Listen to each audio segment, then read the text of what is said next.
We've been talking a little bit the last couple of weeks in our introductory comments on putting on the mind of Christ as we seek the heart of Christ, about a truism that says everything changes and ends. And our discussion about everything changes and ends will end with this Sunday. We'll move on to something else. But it's just, I had to hang on to it for one more week because of the song that I mentioned and we didn't play, so I want to come back to that. I was thinking about this week, I'm doing some preparation for some work that I'm having done at the house, and part of that preparation is cleaning out and cleaning up. And how many of you have been a part of a situation where you've had to go in after someone died who was a hoarder and help with cleaning out their house? If you haven't, you've really missed it. It's a great experience. I've had that opportunity 3 times, and 3 is the magic number. I don't want any more. And I have resolved that I will not do that to my children or whoever it is that follows after me. And so I commit myself to getting rid of things for which I have no use. I kind of have the idea that, if you haven't used it in the last 5 years, the odds are very strong that you won't need it in the next 5 years. But do you know how hard that is? I'm finding it almost impossible. Someone's going to want that. I might need that. We cling to things, don't we? It's just in our DNA, I guess. But anyway, I'm going to continue to prosecute that in the hopes that I can bring a little bit more order to that chaos. And certainly, I really and sincerely do not want to leave my children with the tasks that I have faced in helping other people deal with those issues. But as much as we cling to things, and as much as things change and end, and they do end, we know they end, but we rebel against it. We do have one thing that does not change, and that does not end. And that's laid out for us in Hebrews 13:8, where the Hebrew writer says that Jesus Christ is the same yesterday, today, and forever. And we can hold on to that. And I mentioned last week that I had decided not to play Hold to God's Unchanging Hand, but I went back and looked at it again, and I said, I can't not. How many of you grew up singing Hold to God's Unchanging Hand? Come on. Music is written in key signatures, and if I get this wrong, Mike, you can correct me, but most of our songs that we sing, a lot of our songs anyway, are in 4/4 time. That means that there are going to be 4 beats to a measure, and a quarter note's going to get 1 beat. Sometimes a song will be written in 3/4 time, so it'll be 3 beats to a measure, and a quarter note will get 1 beat.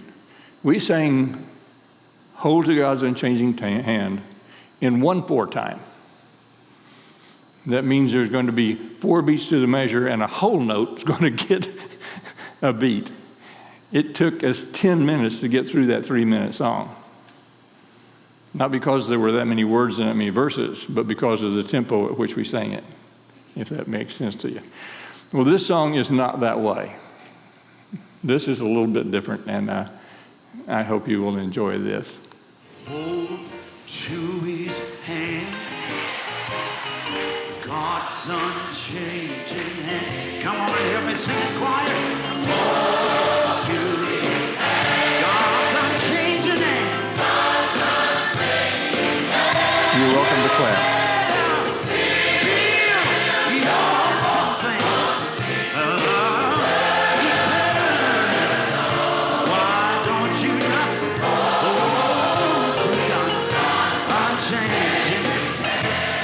Come on, let's sing.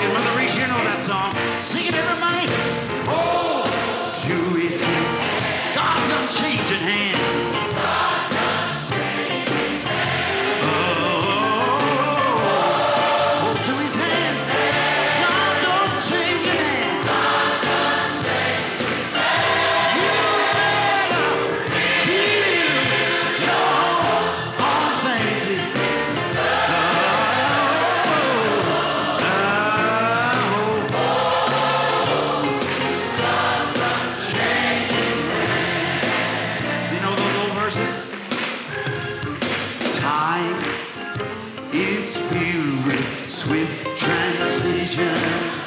Not on earth unmoved can stand. Come on. Not on earth unmoved can stand. Feel your, well, feel your hopes on things. You better hold to God's changing. I like this verse. Trust in Him. Come on, you know it. Trust in Him who will not leave you. He will not leave you. Whatsoever years may bring. Whatsoever years may bring.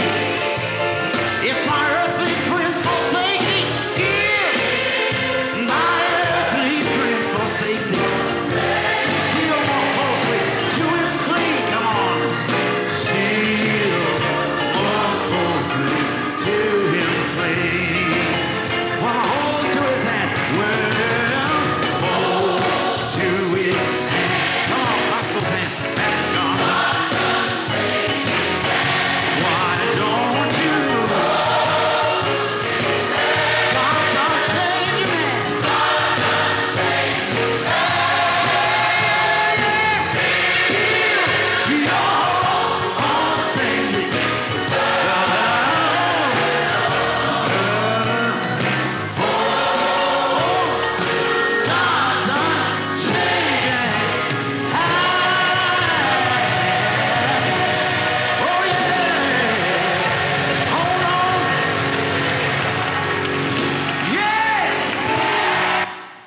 That's the way you all sing it?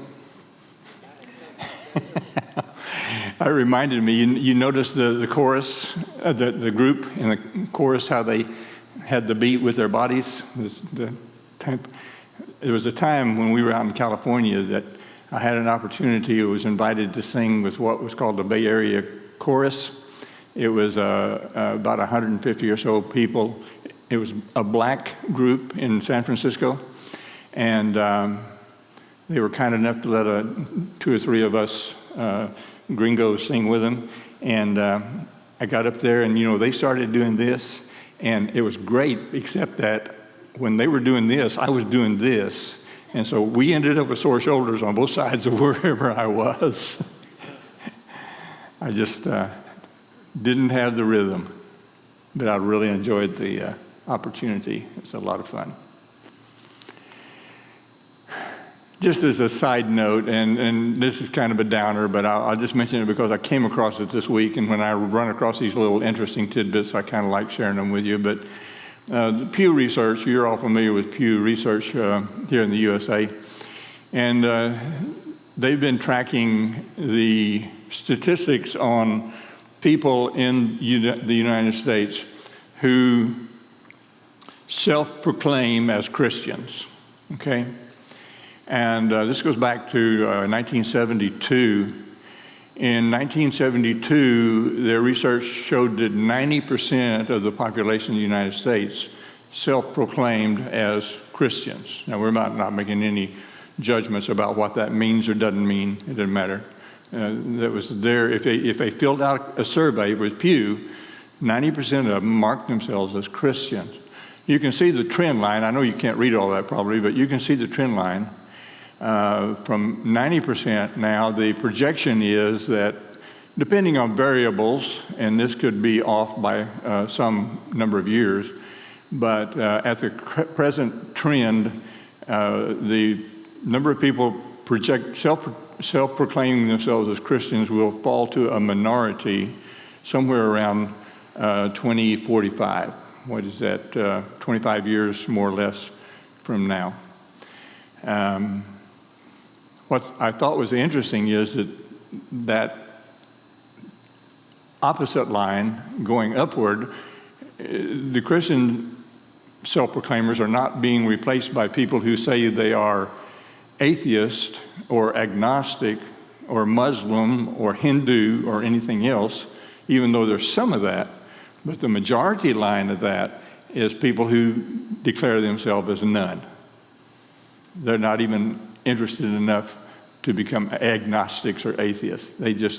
It's just not an issue with them. And they're generically known as nuns, not anything. But I thought that was rather interesting and certainly a bit discouraging and disappointing. But everything changes, and it's certainly happening at a more rapid pace as the world becomes smaller. As we shrink the world through technology, change happens more and more rapidly. All right, on that wonderful note, let's go to our text. We have left off with this conversation between Jesus, John, and Nathanael. Nathanael says, "How can anything good come from a place like Nazareth?" And Philip says, "Come with me and see for yourself." And as Philip and Nathanael approached, Jesus saw Nathanael and spoke to those standing around him. Jesus said, "Look closely, and you will see an Israelite who is a truth teller." Nathanael, overhearing Jesus, said, "How would you know this about me? We have never met." Jesus replied, "I could see you under the fig tree before Philip found you." And I love this response. Nathanael replied, "Rabbi, you are the Son of God, the King of Israel." Jesus kind of loved that response too. I think it's almost humorous. He said, "Nathanael, if all it takes for you to believe is my telling you I saw you under the fig tree, then what you will see later will astound you. You're in for some big, big discoveries. I tell you the truth, before our journey is complete, you will see the heavens standing open while heavenly messengers ascend and descend, swirling around the Son of Man." Pretty interesting comment on Jesus' part. But that was a pretty drastic comment from Nathanael, wasn't it? Jesus says, "I could see you before you got here," and Nathanael says, "Okay, that's enough to prove to me you're the Messiah." Couple of interesting things here. Jesus telling him that you will see the heavens opening and angels ascending and descending, and then he refers to himself as the Son of Man. I don't know that I have a good understanding of what Jesus was telling Nathanael when he said that he would see the heavens open and angels ascending and descending. Nathanael, to my knowledge, never saw that physically, right? I don't believe he did. We don't have any record of him witnessing that. Jesus did have angels attending to him on at least 2 occasions, and probably more, but we know that at the end of his wilderness experience, the angels came and ministered to him, but Nathanael didn't see that.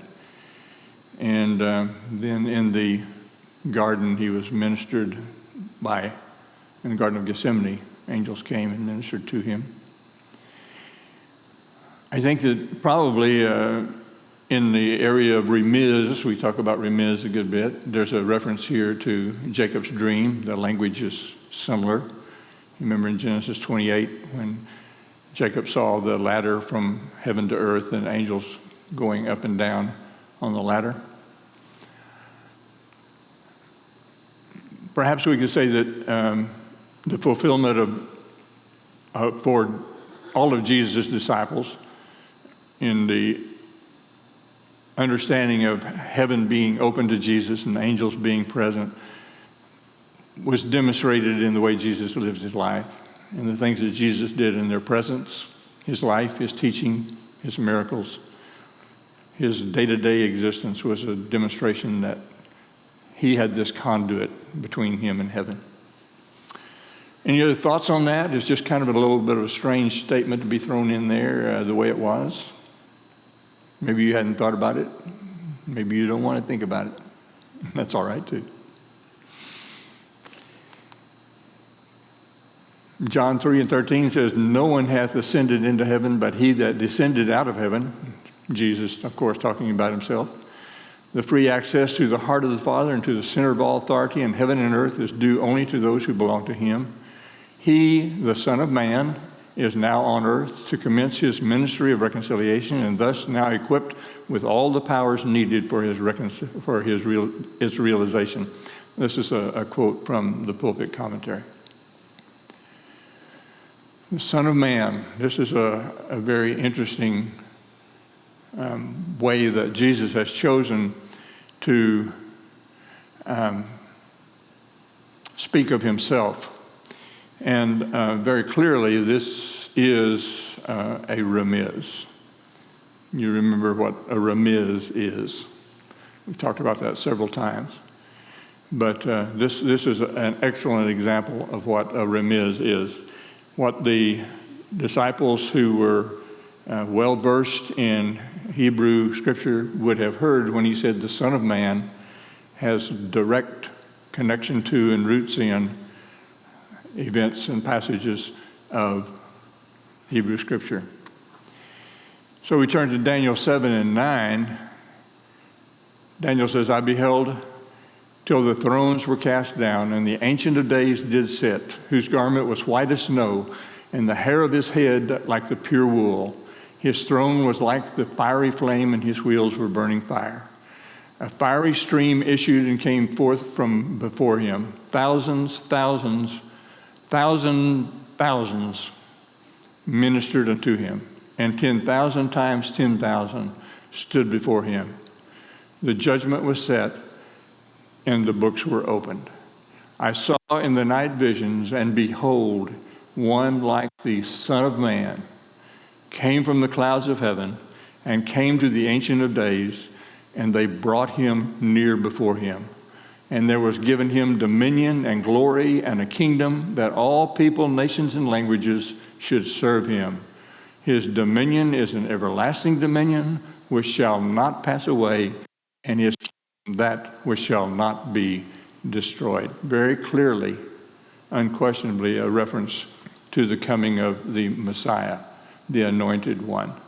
And what is he called in this writing of Daniel? The Son of Man. So when the disciples of Jesus and the scribes and the Pharisees and the Sadducees and the rabbis and the religious leaders heard Jesus refer to himself as the Son of Man, their mind would immediately have reflected back on this passage from Daniel, and they would understand him to be declaring himself the Messiah. You agree with that, David? You want to talk about it? I know you've done a lot of research in this. Yeah, I agree with what you said, and that's very definitely a remiss back to Daniel, but I think it also goes back to Ezekiel as well, because throughout Christ's life and ministry, he had several times that he was emulating the various prophets. For instance, the last week he was with the disciples. It was considered to be the Jeremiah phase of his ministry. And I think here he's also reminding of the prophecies that Ezekiel had, and Ezekiel was pointing toward the coming of the new kingdom as well. Just hold on to it. I have, I think it's next. I have our friends at the Bible Project have done a little short video on this idea of the Son of Man also, and I think you'll find it to be interesting. If you read the New Testament, you'll notice that the most common title people use to describe Jesus is the Christ. That is, the Messiah. But surprisingly, Jesus almost never used that word to describe himself. Instead, he called himself the Son of Man. The Son of Man. What does that mean? Well, the phrase comes from an important chapter in the book of Daniel in the Old Testament. Daniel was an Israelite prisoner of war who was forced to live in the empire of Babylon and work for the prideful, violent king who destroyed his home. That sounds horrible. And while he was living and working in Babylon, Daniel had this crazy prophetic dream. You ready for it? I'm ready.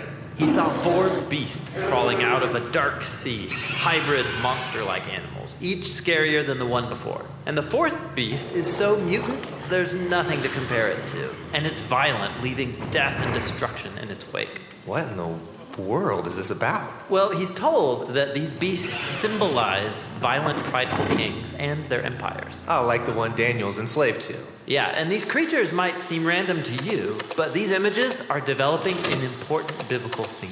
How humans are these remarkable creatures, capable of doing great good and horrible evil. How we can behave like animals. Right.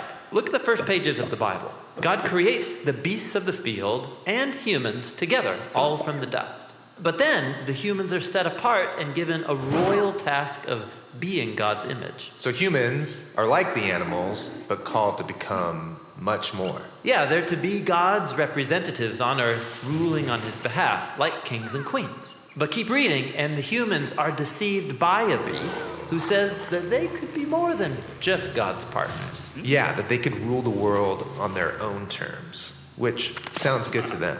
But God knows this will be a disaster. And so he expels the humans to the realm of the beasts. The partnership is lost. But God makes a promise that one day a human will be born who won't give in to the beast. Rather, he'll overcome and strike the beast while being struck by it. Okay, so for the rest of the biblical story, we're waiting for that human. But instead, in story after story, we find people acting like beasts. Yeah, like in the next story about Cain, who's jealous and angry at his brother Abel. God warns Cain that he's facing a beastly urge called sin, a dark, mysterious kind of evil that consumes humans. But God says that Cain can rule the beast if he chooses. But he doesn't rule the beast. He lets this urge devour him, and he becomes a beast.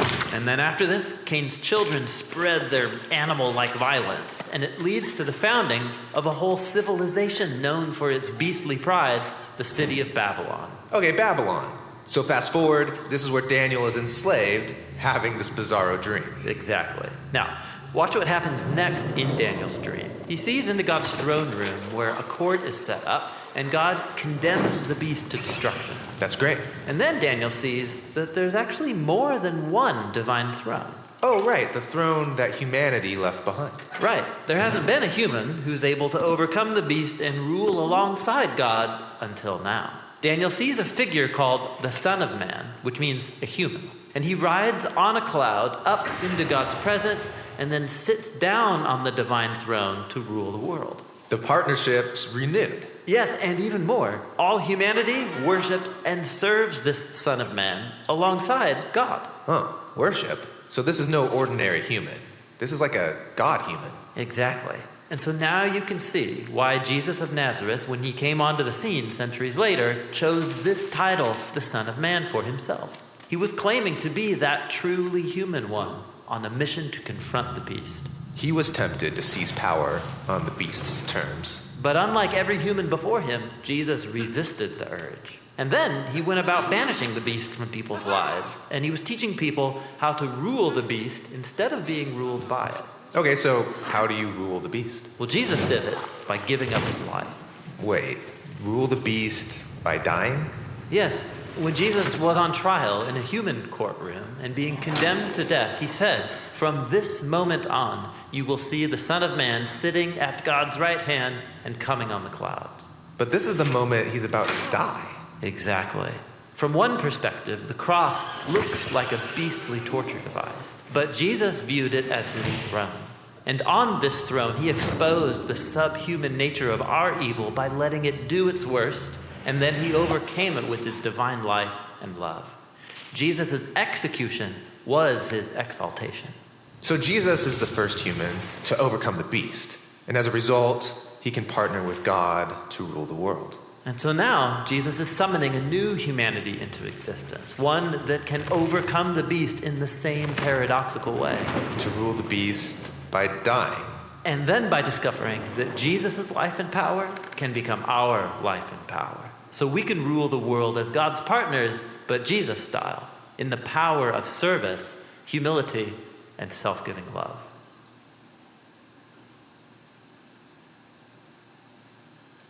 Okay. Any thoughts, comments, questions, challenges? All right. So, it's time to go to the wedding. The next day, on the third day, Jesus' mother was a guest at a wedding celebration in the village of Cana in Galilee. The next day and on the third day are two different translations saying the same thing. Jesus and his disciples were also invited to the celebration. But Jesus didn't go because they were serving wine there. The wine supply ran out during the festivities, so Jesus' mother spoke to him about the problem. They have no more wine, she told him. So let's put this into geography, into where it's occurring. It's in Cana. And incidentally, we've learned that it was the home of Nathaniel.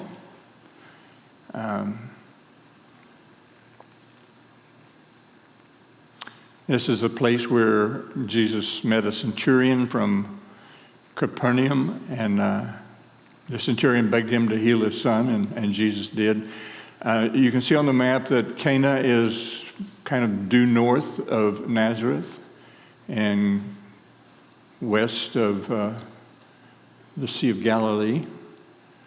So it's not a great distance, but it's not right next door either. And so this is where all of this is happening. His mother says, they're running out of wine, and Jesus says, how does that concern you and me? My time has not yet come. And what does he mean by my time has not yet come?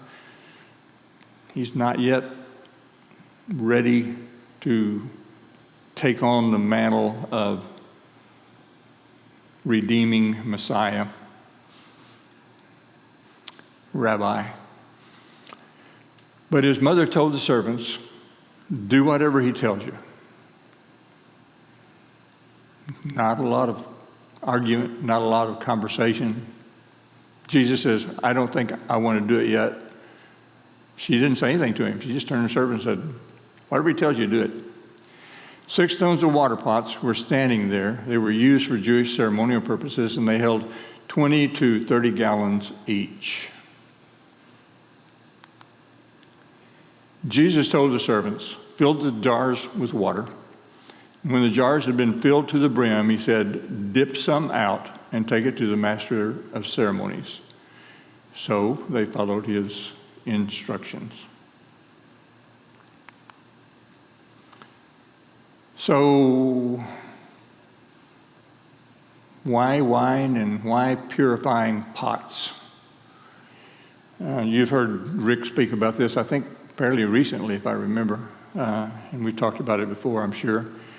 But the pots were for the purpose of holding ceremonial cleansing water that was used for the ceremonial purification. Wine was always represented blood. Jesus turns the ceremonial purification water into covenant blood, similar to what we see in the Lord's Supper, where he says, this is my blood that is shed for many.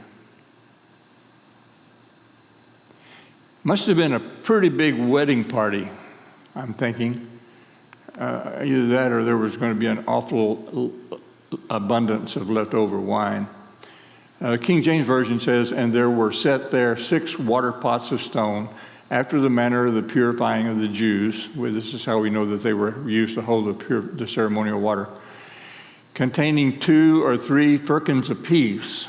Now, a firkin is an old British measure. It means a half a barrel. Greek's translation of that is metritis, which is 8.7 gallons. So 1 pot would be equal to 2 or 3 of the metritis, which would be about 16 to 18 gallons. And if you have 6 of those, then you got something in excess of 100 gallons of wine. That's a lot of wine for one party. And and they're already well into the party, as we'll see.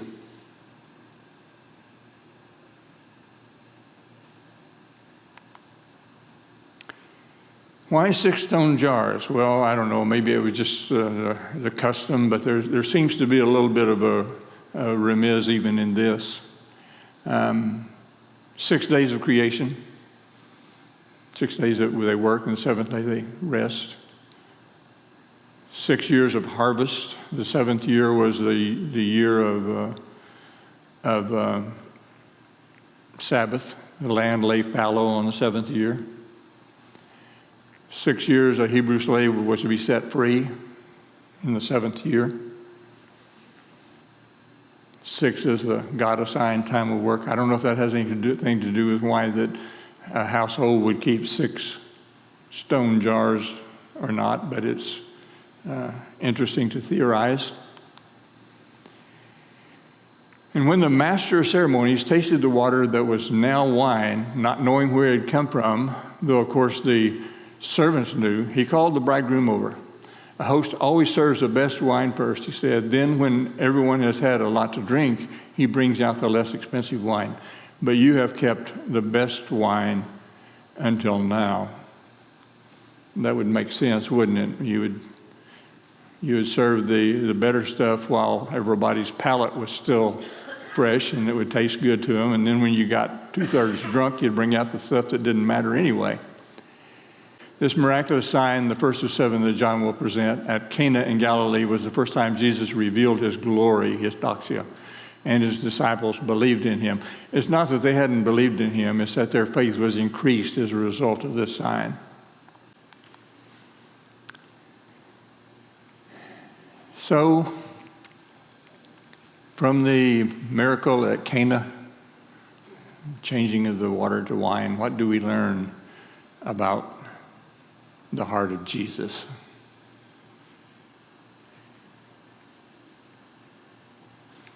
You've got the mic.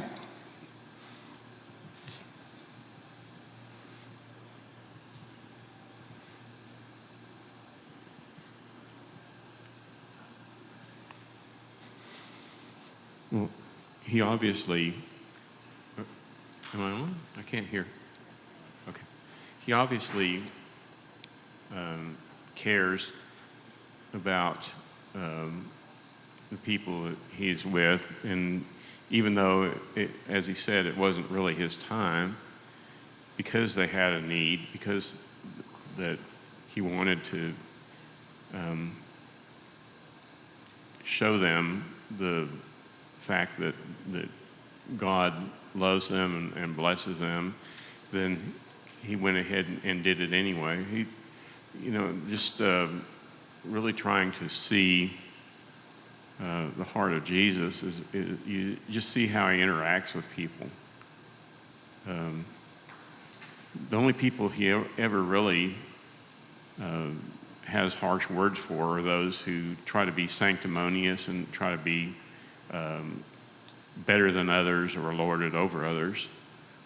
But the people who come to him in need, those he cares about and gives of himself freely. Yep.